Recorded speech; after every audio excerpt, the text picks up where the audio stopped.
ಪರಪ್ಪನ ಅಗ್ರಹಾರದಲ್ಲಿ ಖೈದಿಗಳಿಗೆ ರಾಜಾತಿಥ್ಯ ಪ್ರಕರಣಕ್ಕೆ ಸಂಬಂಧಪಟ್ಟ ಹಾಗೆ ವಿಡಿಯೋ ಒಂದು ವೈರಲ್ ಆಗಿತ್ತು. ಇದರ ಬೆನ್ನಲ್ಲೇ ಪರಪ್ಪನ ಅಗ್ರಹಾರ ಠಾಣೆಯಲ್ಲಿ ಧನ್ವೀರ್ ವಿಚಾರಣೆ ಆಗ್ತಾ ಇದೆ.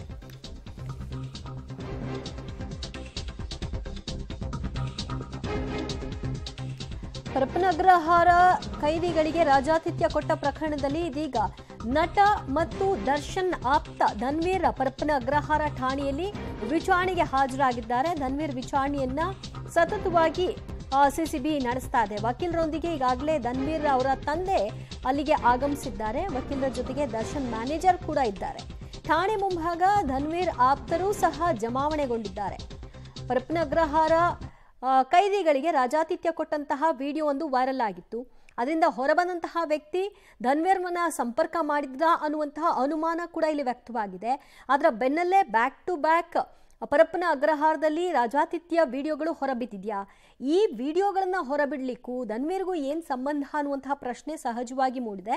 ಆದರೆ ದರ್ಶನ್ಗೆ ಇದು ಅನುಕೂಲ ಮಾಡಿಕೊಡೋ ನಿಟ್ಟಿನಲ್ಲಿ, ಅವರಿಗೆ ಸೌಲಭ್ಯವನ್ನ ಕೊಡೋ ನಿಟ್ಟಿನಲ್ಲಿ ಈ ರೀತಿ ವಿಡಿಯೋಗಳನ್ನ ಹೊರಬಿಟ್ಟಿದ್ದಾರೆ ಅನ್ನೋ ಅನುಮಾನದ ಮೇರೆಗೆ ಸದ್ಯ ಧನ್ವೀರ್ ವಿಚಾರಣೆ ನಡೀತಾ ಇದೆ. ಅವರ ವಕೀಲರು ಕೂಡ ಆಗಮಿಸಿದ್ದಾರೆ. ಅದಕ್ಕೆ ಸಂಬಂಧಪಟ್ಟ ಹಾಗೆ ಈಗ ಸದ್ಯ ಡೀಟೇಲ್ ಆಗಿ ಪೊಲೀಸರ ಜೊತೆಗೆ ಮಾತನಾಡುವಂತಹ ಕೆಲಸವನ್ನ ಮಾಡಲಾಗ್ತಾ ಇದೆ. ಯಾವ ಕಾರಣಕ್ಕಾಗಿ ಅವ್ರನ್ನ ವಿಚಾರಣೆಗೆ ಕರೆತರಲಾಗಿದೆ ಮತ್ತು ಏನು ಎವಿಡೆನ್ಸ್ ಅವರಿಗೆ ಲಭ್ಯವಾಗಿದೆ, ಧನ್ವೀರ್ ಪಾತ್ರ ಇದೆ ಅನ್ನೋದಕ್ಕೆ ಸಂಬಂಧಪಟ್ಟ ಹಾಗೆ ಏನಾದರೂ ಎವಿಡೆನ್ಸ್ ಇರಬೇಕು. ಆ ಪೂರಕ ಸಾಕ್ಷ್ಯಗಳೇನಾದರೂ ಇಲ್ಲಿವರೆಗೂ ಸಿಕ್ಕಿದೆಯಾ ಇಲ್ವಾ, ಇದೆಲ್ಲದರ ಬಗ್ಗೆ ಕೂಡ ವಕೀಲರು ಮಾಹಿತಿಯನ್ನ ಪಡ್ಕೊಳ್ಳಲಿದ್ದಾರೆ.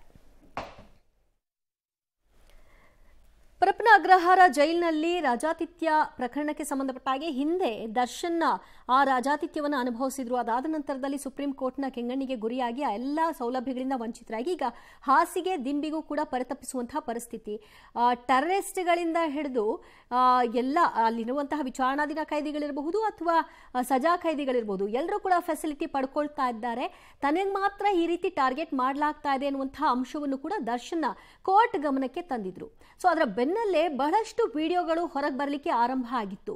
ಈ ಮೂಲಕವಾದ್ರೂ ತನಗೇನಾದ್ರೂ ಲಾಭ ಸಿಗಬಹುದಾ ಅನ್ನುವಂತಹ ಪ್ರಯತ್ನದ ಭಾಗವಾಗಿ ಇದು ನಡೆಸಿರಬಹುದಾ ಅನ್ನೋ ಅನುಮಾನ ಇದೆ.